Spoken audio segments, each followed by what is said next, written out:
Hey y'all, it's theBryceisRight here, back with another Hogwarts Legacy video. I'm excited. So today, as you can see in the title, we are going to be looking at a Reddit user's theory on how character death will work in the game.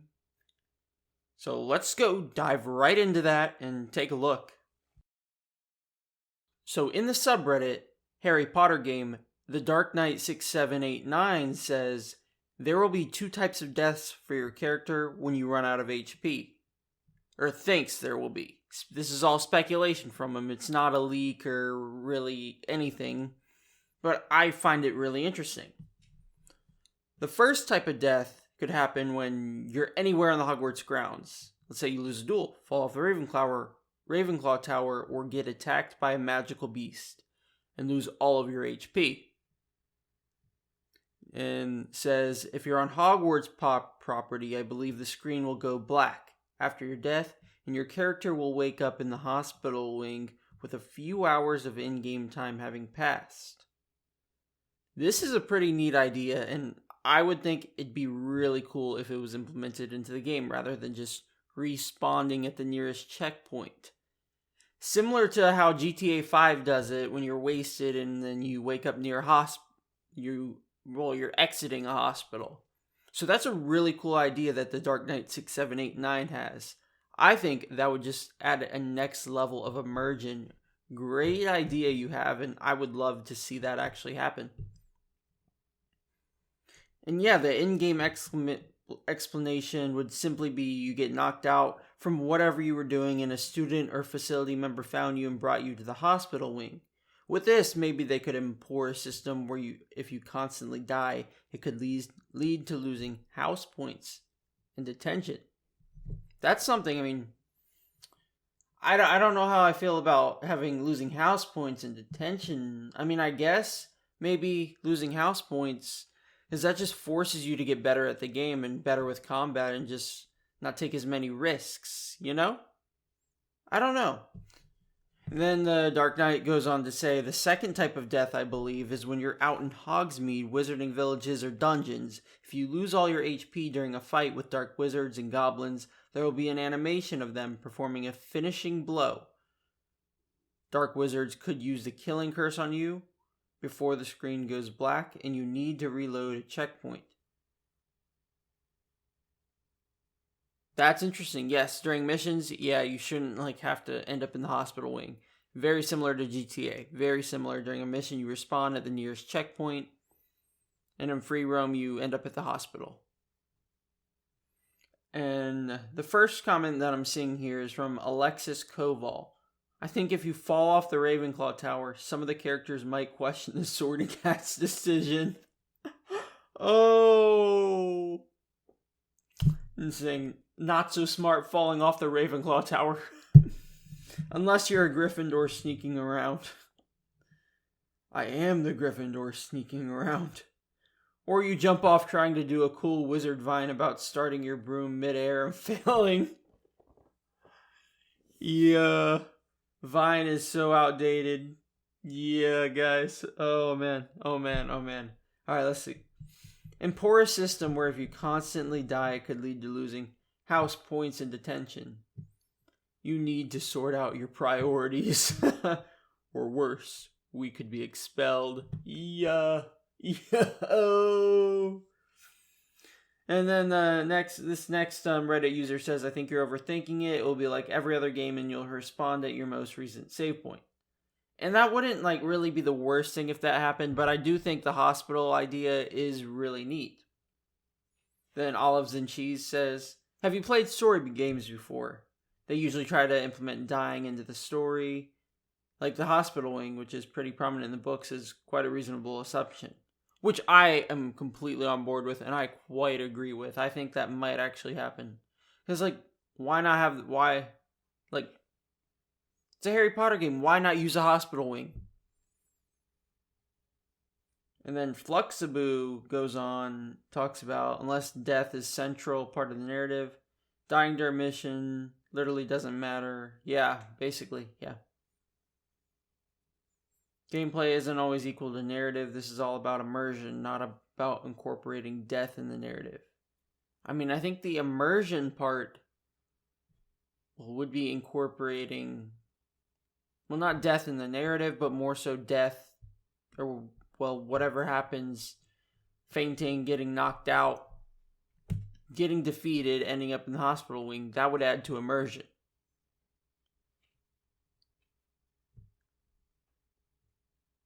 Then they say, I would be glad if I didn't walk through the entire castle once I die. But I suppose that's what fast travel points with the green flames were. So that opens another debate. Let's not go there today. And then Olives and Cheese says, I do think there should be a bit of a penalty for death, though. Waking up in the hospital wing and having to run through an ever-changing castle may well be a reasonable penalty. I had heard of the GTA example, but I like it. No cutscenes, right back to it. I prefer that penalty way better than losing your stuff, level, checkpoint, no penalty at all if you remember to save. Yeah, I mean, running through the hospital wing, yeah, I guess like for dying and not being skilled, you know? Maybe you don't want to do it that much. Maybe you're just gonna not be as risky as you once were. I like that idea, I really do. Alright. And then Hush Apocalypse 69 says, everyone here is confused. I totally get what OP is saying. When you're in the open world, you die and you get spawned to a hospital or something along those lines. It happens in GTA 5, but honestly, I can't think of any other games. Yeah, that's totally what I think. Totally. I hope it happens. I really do. Then I Am Taka VG says this game will never be able to live up to the hype you guys have created. This is effing ridiculous. This is an RPG video game. You want to know what happens when you die? A giant "you died" screen appears and you go back to your last save, lol.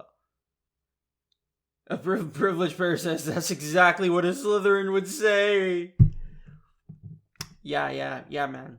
Stop being so negative. I mean, this game is huge. I mean, it's huge. We know Avalanche is working hard on this game. They want it to be immersive. They want it to be the best Harry Potter Wizarding World game ever. They want it to be immersion. They want this to be a game that'll satisfy you for years to come. And I think just adding that small part of ending up in the hospital wing when you die, that could be a really big part of immersion in the game. I think it'll happen. I'm telling you, I think it'll happen. I don't know what y'all think. Let me know in the comments.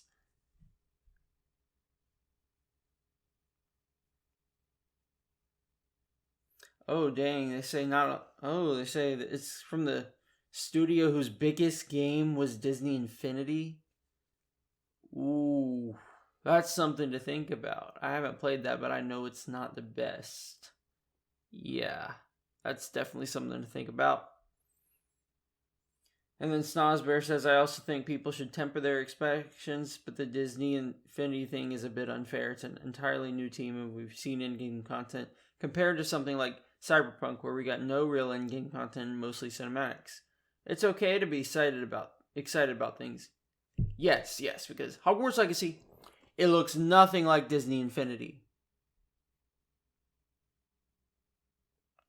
Project Red had just made Witcher 3. Ooh, that's a good one. That's a good one. Man, this is really tough. Really tough. And then Fluxaboo goes on to say most people view the Disney Infinities and other games as negative. I'm the opposite on this, actually. Those games just show how well Avalanche works in bringing established IPs over into gaming. Levitt also mentioned having a ton of talent on this team, though you could argue he is somewhat biased on this, but if you have so many passionate people working on a project, it is bound to have some good stuff in it. If anything, most of this game isn't all that new to Avalanche either. Open worlds were done with the Infinities, and the Room of Requirement hub is pretty much straight out of the Toy Story 3 tie-in game.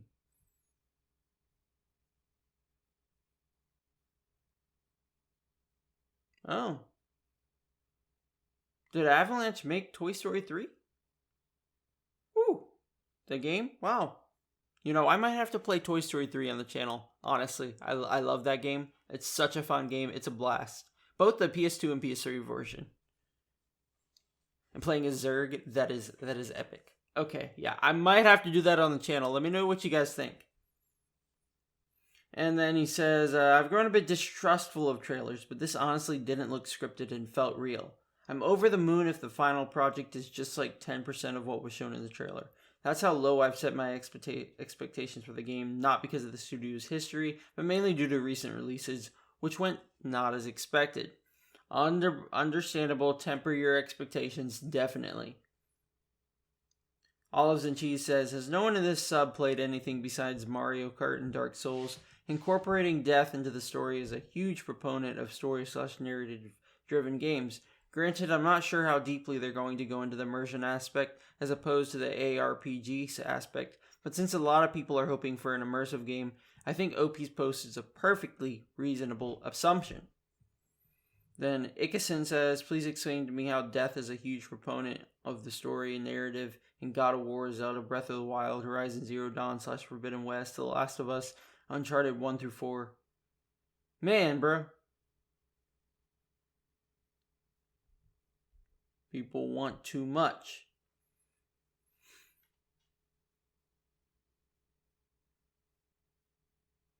Okay, Skint Brother goes on to say, basically says, I loves the idea. Don't want the game to be anything like GTA, but the series certainly has features that would work well in Hogwarts. Mentioned about falling off Ravenclaw Tower. Really hopes there's no invisible walls in the game. I want to have the liberty to fall off Hogwarts towers, get lost in the forest, drown in the lake, etc. Something I really liked about playing the Minecraft Harry Potter mod was just getting to weird points of the castle exteriors and exploring freely. I mean, at some point, there will be invisible walls in the game. I mean, maybe not close to Hogwarts. Definitely not in Hogwarts. I hope not. But there has to be invisible walls because you just can't go on forever. It's not Minecraft. Like, Minecraft is pretty straightforward. They can just spawn in some of the same stuff that you've already seen before.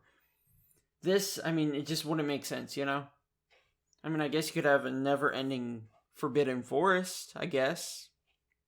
I guess that could work, but then it's not like a pixelated game like Minecraft is.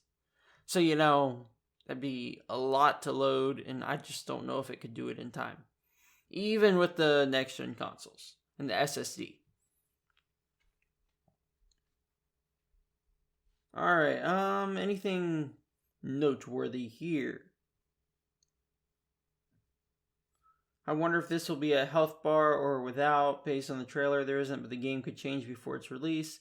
In my opinion, when we take damage, the colors of the screen will change like many other games we've played. It goes from light red, red, dark red, light gray, gray to dark gray. After that, the character passes out / dies. Seconds after, we respawn on the last checkpoint. However, when we do dueling or play a Quidditch match and the player gets severely injured or falls from his broomstick or something like that, we respawn in the hospital wing.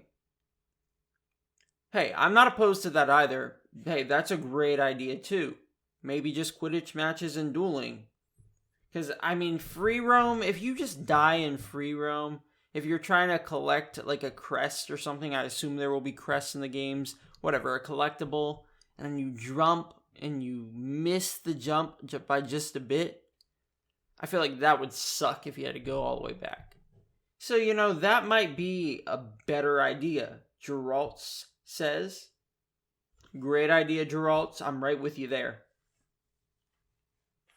And Ellie Lev says, I theorize that if you run out of stamina, you'll faint, and the only way to replenish it is with chocolate frogs. Then you'll respawn at the last save book. I don't like that. I don't like that idea. That'll be too annoying, especially if you don't have chocolate frogs. Yeah, I'm not a big fan of that. And then TJ Co says, I don't think Hogwarts Legacy will penalize the player too much for dying. Most likely will be just starting from a last checkpoint. Yeah. And yes, the first death is suspiciously like the death mechanic in GTA. Very, very inspired by it, but it works. I like it. I dig it.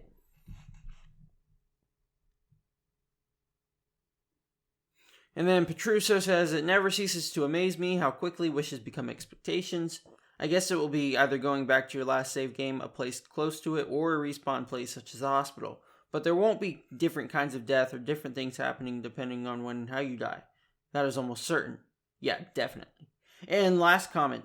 You forgot to add the third type of death where you get to the end and someone uses Avada Kedavra on you and your whole game crashes and really erases itself from your system.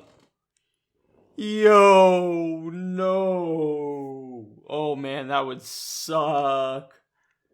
I mean, someone could use Avada Kedavra on you and, I mean, I don't know, bro. I don't know. You can't just wake up in the hospital wing from that. Yeah, I don't know, guys. Ooh, man. Okay. So I'm excited for this game. I'm excited to see how they implement death in the game, but that's not like the biggest thing on my mind. It really never was on my mind until I saw this Reddit post. But yeah, if any of you guys enjoyed this video at any point, if you would consider leaving a thumbs up on the video, I would really appreciate it. And if you want to stay up to date on all things Hogwarts Legacy, consider subscribing and turning on the notification bell. Alright, thank you all so much for watching and listening to my rant and talk about the Hogwarts Legacy death Reddit post. Alright, well, I will see you guys in the next video.